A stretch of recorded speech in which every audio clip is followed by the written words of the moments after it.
Estás en medio de algo importante, una reunión, una clase, una cita, y de repente, sin permiso, sin aviso, tu cuerpo decide hacer otra cosa. Bostezas, o estornudas, o te da hipo justo en el silencio más incómodo, y no puedes controlarlo, no del todo.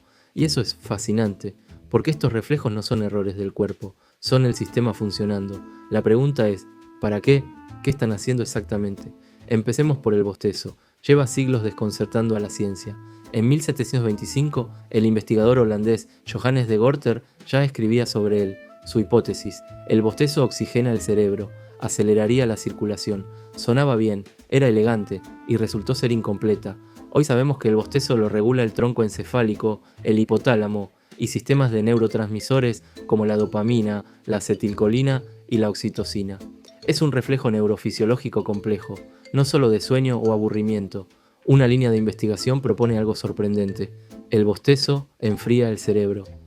El aire fresco que entra, los cambios en el flujo sanguíneo facial, actuarían como un pequeño radiador para el cerebro recalentado.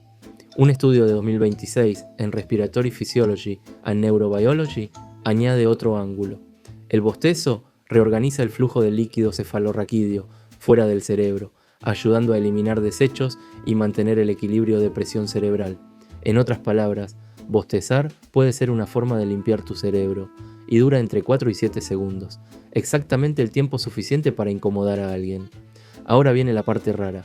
El bostezo se contagia, lo sabes perfectamente, y el contagio no es un capricho social, tiene un mecanismo concreto.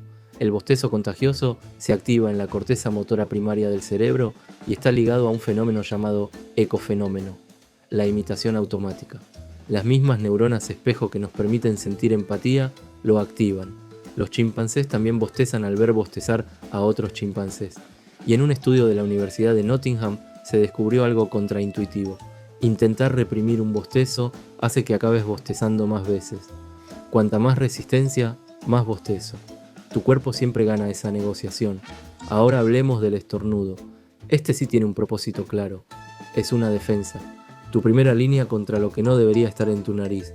Polvo, polen, humo, bacterias. En cuanto rozan el epitelio nasal, las células nerviosas mandan señal al tronco cerebral, al centro del estornudo. El nervio trigémino, el quinto nervio craneal, es el mensajero. Y entonces ocurre todo a la vez. Ojos cerrados, lengua contra el paladar, músculos del diafragma y el tórax tensándose para el disparo.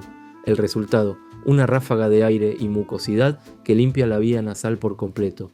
Pero ¿a qué velocidad sale eso? Durante décadas se dijo 160 km por hora. Ese dato viene de estimaciones de los años 40 del investigador William Firth Wells. Nunca se midió directamente. Era una inferencia, un cálculo sin comprobación. Cuando la MIT y otros laboratorios midieron con cámaras de alta velocidad, la realidad resultó ser entre 30 y 50 km por hora, en condiciones normales. Menos dramático pero igual de eficaz, y suficientemente poderoso para propagar gérmenes. En 2012, investigadores de la Universidad de Pensilvania descubrieron algo más. El estornudo es también un reinicio completo del sistema nasal.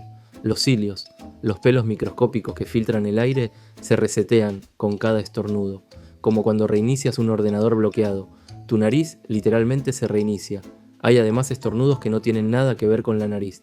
El estornudo fótico. Mirar luz brillante desencadena el reflejo en 1 de cada 4 personas. O al depilarse las cejas. O sí, algunos al estar muy saciados después de comer. El nervio trigémino tiene conexiones cruzadas que no siempre distinguen el estímulo correcto. Un circuito eléctrico bien intencionado pero a veces un poco despistado. Y ahora llegamos al hipo. El más misterioso de los tres. El que menos se entiende. A diferencia del bostezo y el estornudo, el hipo no tiene una función protectora conocida. Médicamente se llama singultus. Lo que ocurre es una contracción brusca del diafragma. El diafragma se contrae de golpe, entra aire de forma repentina a los pulmones y las cuerdas vocales se cierran de inmediato. El resultado, ese sonido. El hipo lo llevan los nervios vago y frénico, dos autopistas del sistema nervioso central, y lo que lo dispara suele ser el estómago, comer rápido, beber gaseosas, tragar aire.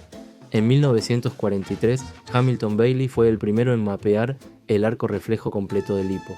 Pero lo más sorprendente, el hipo aparece desde la semana 8 de gestación, antes de los movimientos respiratorios, antes de nacer. Ya hipas en el vientre, Una teoría propone que podría ser un entrenamiento para los músculos respiratorios, otra, que en los ancestros de los mamíferos servía para expulsar aire de las branquias. Un vestigio evolutivo que todavía cargamos 365 millones de años después, pero la historia del hipo tiene un personaje que lo cambia todo. Charles Osborne, granjero de Iowa, nacido en 1894. En 1922, mientras intentaba colgar un cerdo de 160 kilos para sacrificarlo, se cayó.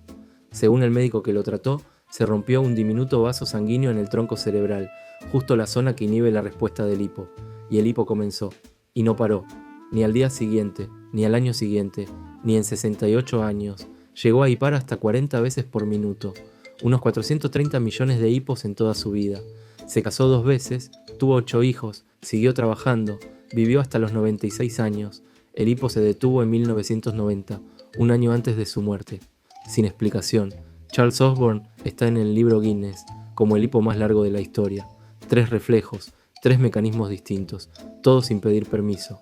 El bostezo, que quizás limpia tu cerebro y contagia empatía sin que lo sepas.